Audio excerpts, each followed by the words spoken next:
Have you ever done everything you were supposed to do, yet still failed? Think of a time when you did everything by the book. You even accomplished your goal, but you still didn't reap the rewards you were promised. Well, when we have a goal in mind and we achieve it, but then when we still don't get the anticipated payoff, psychologists call what we experience cognitive dissonance. Teenagers call it WTF. You see, there's often a gap between what we anticipate receiving by reaching a goal versus what we actually receive. Well, that happened to me and to countless others regarding education. I was told that education counts. Like you, I was taught to graduate from high school, and then society repeatedly told me that a bachelor's degree specifically would unlock doors to countless career opportunities. I was convinced that it would be worth the investment of time, and so the end goal was very clear: college completion. I feel very blessed and thankful to have had two parents that loved me, but as a first-generation college student, they didn't know how to help me navigate higher education. I remember one time I came home from high school, and I told them I received the FAFSA at school, and they thought I contracted something and needed to see the school nurse. It sounded scary and painful, the FAFSA. None of us knew it was the free application for federal student aid. And I don't recall ever getting any career advice at school as a youth either. I think I met with my career counselor once just to make sure I was on track to graduate on time. I just did what was expected of me. I graduated from high school, and I went into a small private residential liberal arts institution. And my family couldn't help me with tuition, not $1. So I ended up signing a stack of student loan paperwork at 17 years of age because I was determined to not only meet that goal, I wanted to exceed it. I thought if one degree is good, then two must be better. So I worked really hard, I had a full load, and I ended up graduating with 2 bachelor's degrees. And as a high achiever, I wanted to maximize my future career options, so I set a goal for myself to get a master's degree as well, and I ended up earning 2 of those also. And I remember one day I was sitting at my desk in my small apartment, and I was looking up at the wall at my 4 beautifully framed degrees, and I felt proud. 2 bachelor's and 2 master's degrees? Like, I did it. I made it. But then I looked down in my hands, holding the stack of bills that I could not afford to pay. I had crushing Sallie Mae payments, and I couldn't afford them, my rent, health insurance, gas for my car, food. I couldn't even go to the movies. I had 4 degrees on the wall, but I was paralyzed by over $250,000 in student loan debt, plus interest. Depressed, I wondered what I had done wrong or what I should have done differently. How could I feel like such a failure when I had done what everybody told me to do? And while I didn't find myself unemployed, I was underemployed. I was not earning the wage that I should for the amount of education that I received. Well, you know what? I wasn't alone. This chart is called a whisker plot. It shows the median, the 25th, and the 75th percentile of all full-time workers in America. You have educational attainment along the bottom. On the vertical axis, you'll notice yearly earnings. You have females on the left and males on the right. Well, if your children or your students go on to get a 2-year associate's degree in America, they can expect to earn between $32,000 and $82,000 a year. Now, that's a pretty large range for getting, quote-unquote, the same degree. And what a lot of us know, but we don't often verbalize, is that many times the same degree doesn't have equal value in the marketplace, depending on what it's in. And if your children or your students go on to get a 4-year baccalaureate degree, they can expect to earn between $44,000 and $126,000 a year. An elevated range, but a significant range nonetheless. And what is not commonly understood is the fact that if you get a 2-year degree in this country, you actually earn more than half of all those with a bachelor's degree, and even more than the bottom quartile of those that labored to earn their doctorate. We are all told that the pathway to prosperity is higher education, and the result of obtaining that goal will be financial security and a fulfilling career. But for a majority of us, it results in crushing student loan debt, job dissatisfaction, and career confusion. When I first saw this, I had 4 degrees, yet I found myself in this white triangle in the bottom right corner of the chart where no one aspires to be. No one wakes up desiring to be among the working poor. When I saw this, I was hurt. I was angry. If I'm being totally honest with you, I felt like I had been sold a false bill of goods. And it was then that a friend invited me to go back and earn an industry credential to learn a technical skill. It happened to be in geographical information systems, in GIS. It was that technical skill and that credential that actually, it lifted me out of working poverty, and it enabled me to earn a living wage for the first time. I started working with the largest system of higher education in the world. I was conducting geospatial analysis, advising presidents and school board members about what academic programs should be located where and to what scale in order to meet the labor market demands of tomorrow. It was this fascinating work that led me to more deeply understand the economic realities behind the cognitive dissonance that I had experienced. After learning more about wage ranges and the value that many technical skills have over many degrees in the labor market, it was then that I dedicated my career in changing the goal of education. And I believed if I could get into the executive cabinet, once I can get into a position of decision-making power, then I would be able to change the education system. So I spent 2 decades climbing the ladder within higher education. Wanting to make a change, I earned my 5th degree, a PhD, and I eventually became a college vice president. But it didn't take long for me to realize that it would take me forever, more than just my lifetime, to change the system from within the system, considering there was 100 years of old thinking and policies, old agreements and formulas and laws in place. So I made the difficult decision to effect change from the outside and to discover new ways of catapulting our institutions forward faster. After working and helping institutions globally, I realized that the problems that were causing many students to be overeducated yet underemployed in our economy, finding themselves dissatisfied in mundane career paths, it wasn't our lack of funding or our learning assessments in education.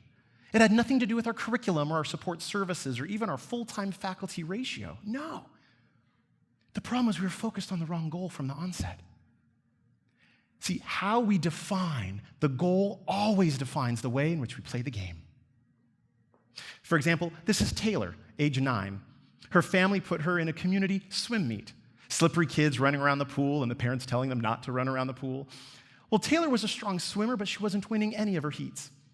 And one day in particular, her mom got down on one knee to encourage her, looked Taylor right in the eye, and said, "Honey, I know if you swim hard and focus at the end of your lane, I know you can win this race." Well, Taylor's eyes got real wide, and she said, "It's a race? I thought we were here to meet people." Swim meet. See, our words have power, right? Well, that day, Taylor didn't get a new Speedo. She wasn't assigned a new coach. She didn't learn a new stroke, and nobody came along and poured salt in her lane to increase her buoyancy. But that day, something transformative happened. Taylor won her first race. Nothing in her environment changed, but it was just up here that she redefined the goal, and that made all the difference in her approach. By defining the goal as college completion, I and so many others conflated schooling and academic achievement with career and life success. How we defined the goal affected how I played the game, both as a student and as an educator. But I have seen that for schools that choose a different goal, it changes the entire way they play the game. After working with hundreds of institutions over 2 decades, I've learned there are 2 factors that we need to shift: our metrics and our mindset. I remember when I was an academic dean, I'd be scheduling courses, and I found it curious that we would use time and not subject complexity in determining how long to schedule a course. Now, we call it the Carnegie Unit, and the number of hours and credits is not the same everywhere, but the formula is universally applied. A certain number of hours equates to a unit, a certain number of units equates to a credit, and a certain number of credits translates into a diploma or a degree. I found it baffling that in academia, we actually believe it takes the same amount of time to learn Shakespeare's histories as it does welding. It's ludicrous. And rarely is the individual's prior knowledge or aptitude, any experience or their speed to task ever taken into consideration. For us, it is all about butts in the desk, or what we educators more politely call seat time. Well, the Carnegie Unit was actually established in 1906 for the sole purpose of calculating a professor's pension. It has since ballooned into the nearly universal metric tethered to everything from academic calendars and full-time faculty loads to eligibility for financial aid and even testing schedules. The problem is, it creates a false perception that time equals learning. Well, very fascinatingly, it was 30 years ago when the Carnegie Foundation president came out, and he himself called the Carnegie Unit obsolete. In 2015, the Carnegie Foundation published a report in which they said American education's reliance on the Carnegie Unit is an impediment, a barrier to the spread of flexible delivery models in higher education. And again, just earlier this year, the Carnegie Foundation president again urged us to move away from the Carnegie unit and towards a new metric, a new currency in higher education, primarily meaningful skills and accomplishment. But we're still using it. Systems globally assess learning in these predetermined bundles, primarily diplomas and degrees, and we've become comfortable waiting until a student completes their entire program before conferring upon them the symbol of completion. The grades on a transcript or the degree framed on the wall. These have become our primary modes of assessing successful learning. But we know that grades and degrees no longer have indisputable value in our economy. Part of the proof for that lies in the long-term decline in college enrollment in America, as a growing number of Americans are questioning the value of going to college. In fact, today there are 4 million fewer students in higher education than there were just 10 years ago. The current game that we all play focuses on college completion, but we all know that graduation is a milestone and it is not the destination. Our primary metrics of concern should not be that of college enrollment, retention, and completion, all organized by time in the Carnegie unit. We should really be far more concerned about tracking more holistic metrics around aligning a student's personality, their preferences and passions, their professions and their purpose. We should be preparing them for life after graduation and not just focus on a checklist to graduation. Imagine how education would be different if we truly focused on understanding every individual's untapped potential and if we assessed their learning based upon them becoming their best self. The entire game would change immediately just by shifting the goal. Well, in addition to our metrics, the other factor we need to shift is our mindset around learning. For example, I have a daughter, and she is wonderfully creative, so we like to play a lot with Legos in our house. Think about the last time you played with Legos. I bet you enjoyed those colorful building blocks in one of 2 ways. The first way is to methodically and sequentially assemble the pieces following the instructions until you build an exact replica of the picture on the box. The second way to play with Legos is to dump out the bucket of pieces, to envision something in your mind's eye and to uniquely assemble them all on your own.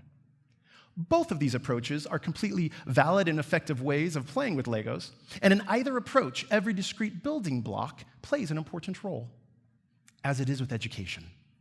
See, some learn best by selecting the box, picking a major, following the instructions, taking the right courses in the prerequisite sequence, and they end up with a diploma or a degree just as initially promised on the box top. Others learn best throughout their life by picking from the pile, taking a course here and there, attending a conference or a webinar series, gaining work experience, or finding a mentor, or surgically selecting audiobooks and master classes and seminars for advancement. Their process is creative, and their outcome is unique. Today, there are 36 million Americans who are picking from the pile that have taken some college but haven't completed a certificate or degree, and they may never have to. See, our mindset as parents and educators is that learning takes place in the classroom. And while that's certainly true to an extent, it is time to widen the path and to truly receive all learning that adds value and leads to upward mobility. Every colorful building block of learning has value and should be captured and counted. Instead of teachers giving information as the sage on the stage, many are redefining their mindset and becoming facilitators of work-based learning, truly partnering with their community and blurring the walls of their classroom. And a mindset shift like this truly results in a deep investment in apprenticeship programs and competency-based education, in unique schooling structures, and even hybrid flexible learning modalities and more. These approaches should not be feared, but embraced, tested, and refined. They are our future. And if we truly perceive and count all learning as valuable, whether it's on or off a transcript, that basically redefines how we play the game, focus far beyond commencement into what truly matters. It is time to redefine the goal in education. The goal is no longer just to graduate from high school or to enroll in college, as a staggering 38% of those who enroll in higher education do not finish. And with rampant underemployment, success in the new economy is no longer accurately measured by college completion. My talk is not just a provocation, but it is an invitation. So to my like-minded educators, parents, students, and legislators, to anyone listening who is dissatisfied with the status quo, I invite you to join me in first changing our antiquated metrics. Because what matters is what we measure, and what we measure is what matters. And frankly, we are measuring some of the wrong things. We can't afford to fail half of our learners anymore. With a mass exodus from public education, declining enrollments, and skyrocketing student loan debt, we can't afford to focus on the wrong goal anymore. And let's be clear, this has nothing to do with resources, but everything about our resourcefulness. We can spare others from the crushing underemployment that I endured. We can change our metrics and our mindset together. We know what it looks like. These are not uncharted waters anymore. And secondly, invite us to shift our mindset, focus more on holistic career development and essential skill mastery for all. We have an opportunity to advance society forward and to change the way we play this game. The new goal in education is now customized learning, helping every individual become their best self. And the result will be learners that are motivated, fulfilled, adaptable, and career-ready, equipped to fulfill their purpose on purpose. So I invite us to start today. Start speaking with others about how we can shift our metrics and our mindsets together. I know you will be amazed at how much support you are given. It's not going to take more money or more personnel. Just like Taylor, it's not going to require a lot of shifts in our environment. In fact, oftentimes that swim meet moment just requires a redefining of the goal. Thank you.